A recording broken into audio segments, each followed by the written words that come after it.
Hey! Tambala na! At eto na sila, ang nag-iisang masugid na tagahanga ni Nicole Yala.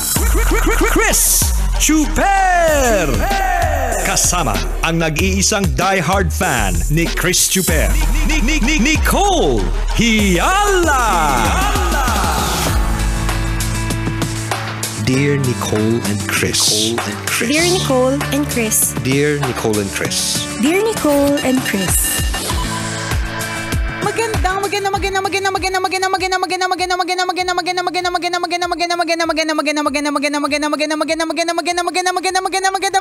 tanghali, mga tambalanista, mga kabisyo. Hi, partner!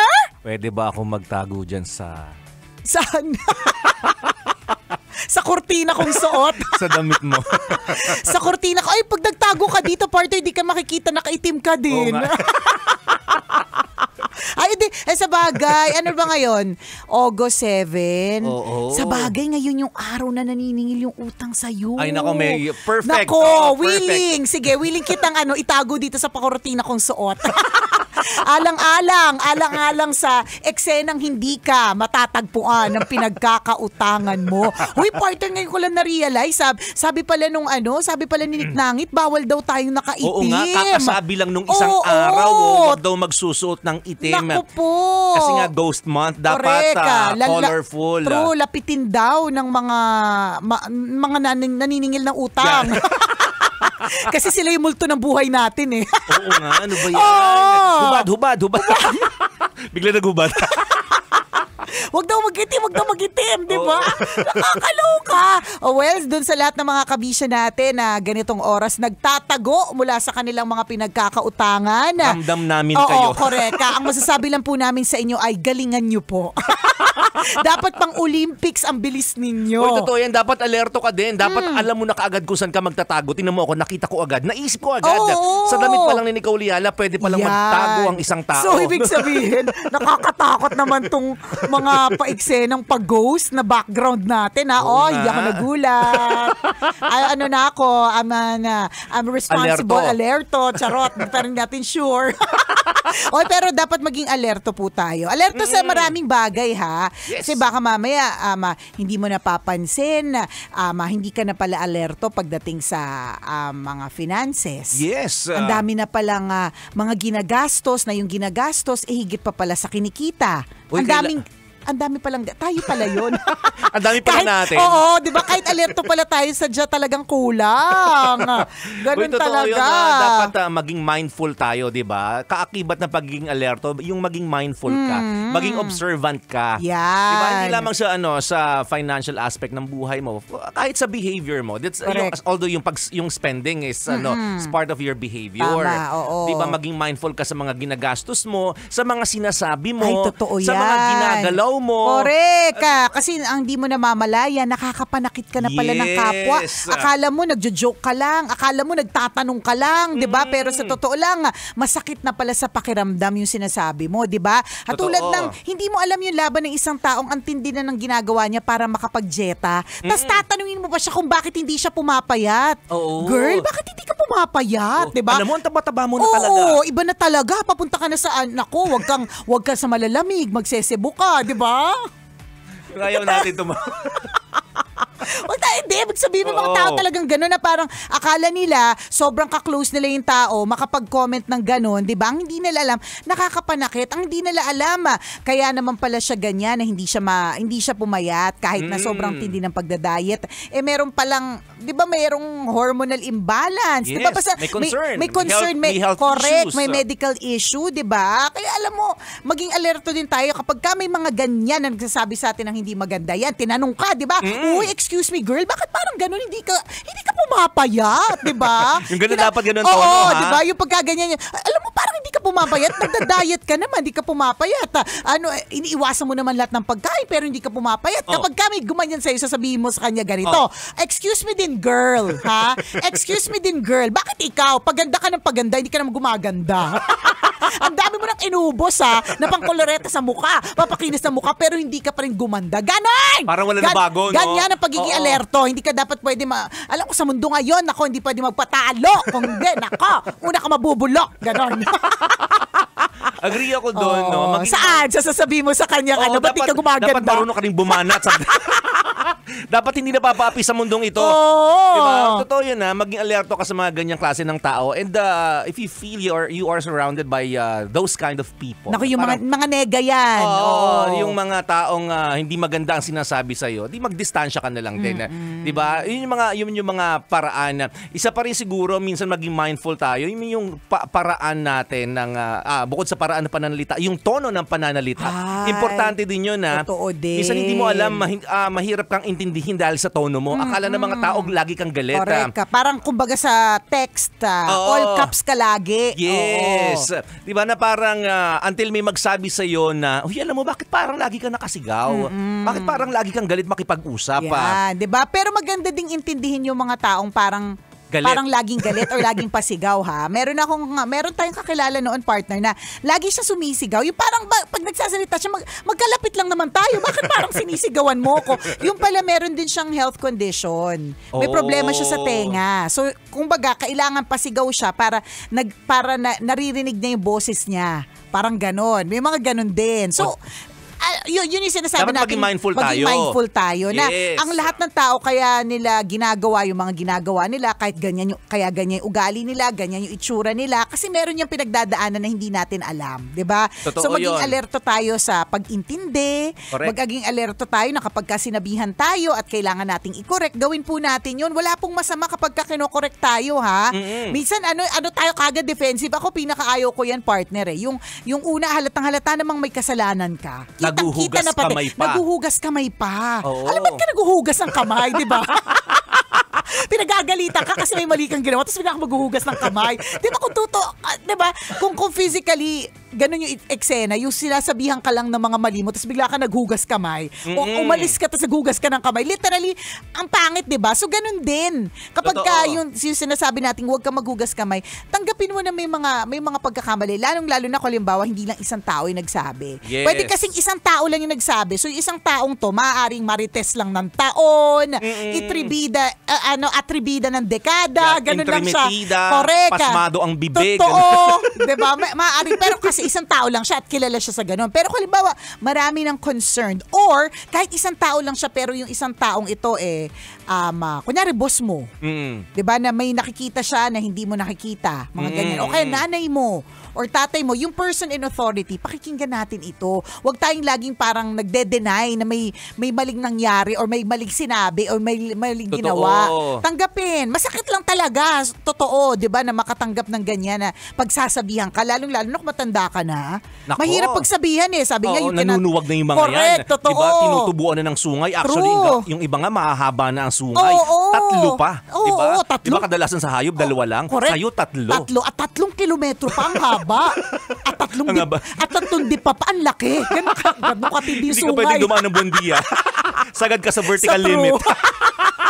Hindi ka pwedeng mag-park sa indoor, correct, sa indoor parking.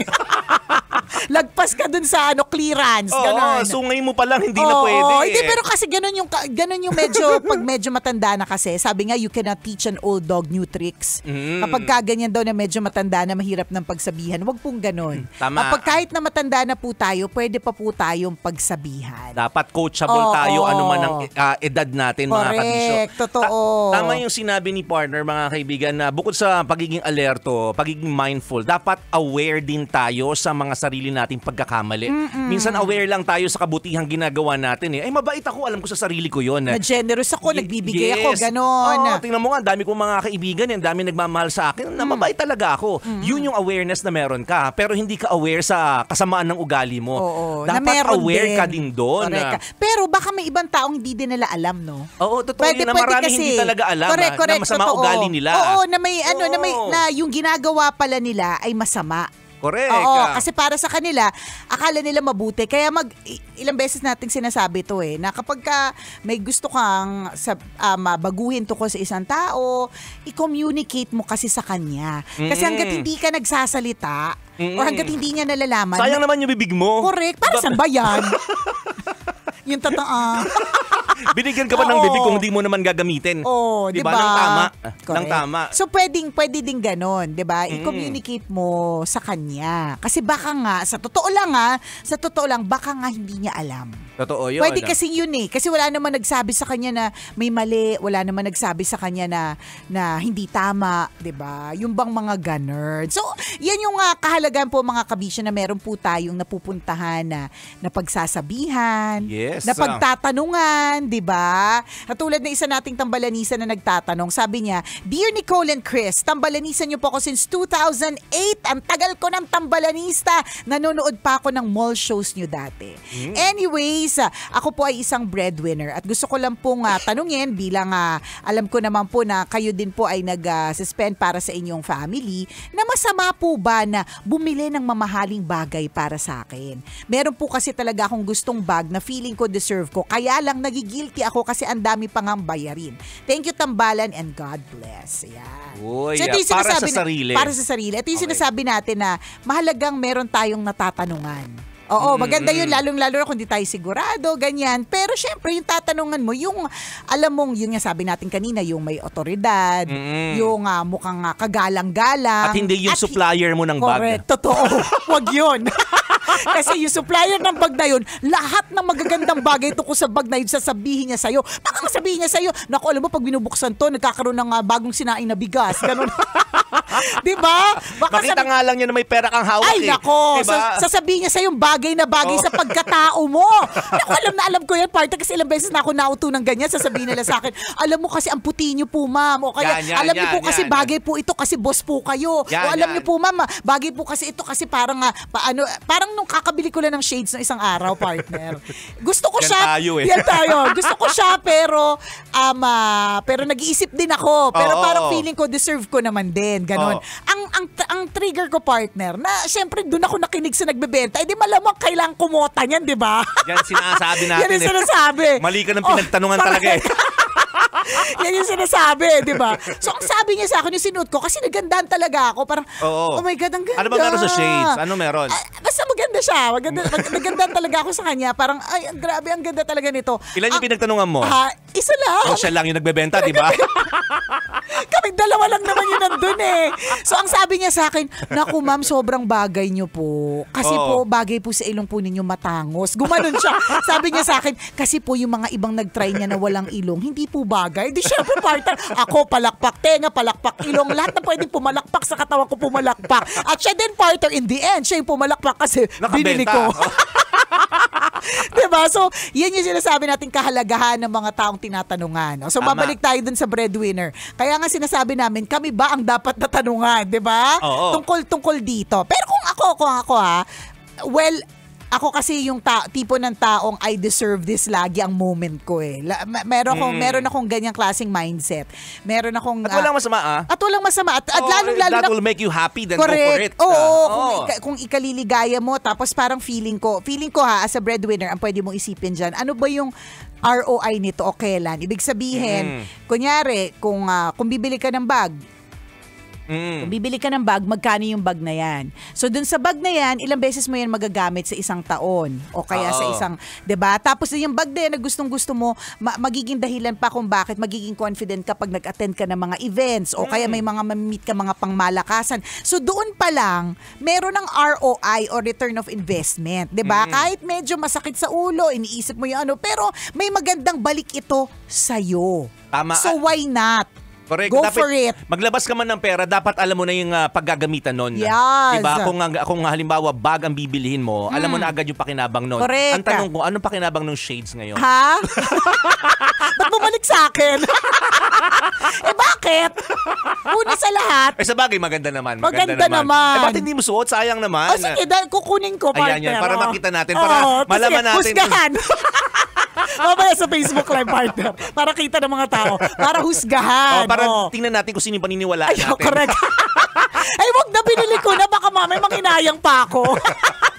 Tumama pa yung loob mo, no? Pero, halimbawa partner, in-offer din sa akin yung isang shades. Yung isang shades, Okay. nagandahan din ako. Pero, ano siya, pang sports. Okay. So, mga tipong shades ito na susuotin ng bago nating DJ, si DJ Maratoni. Oo. Maratoni kasi nagmamarathon siya eh. Yan. Oo. So, yung mga tipong shades na bagay sa kanya kasi runner siya eh. Mm-mm. Ako naman, parang, feeling ko bagay siya sa akin. In Oo. fair, sinabi doon nung nagbebenta na bagay siya sa akin. Feeling ko lahat ng sinukat ko bagay sa akin, sabi nung nagbebenta eh. Come to think of it, ngayon ko lang na-realize.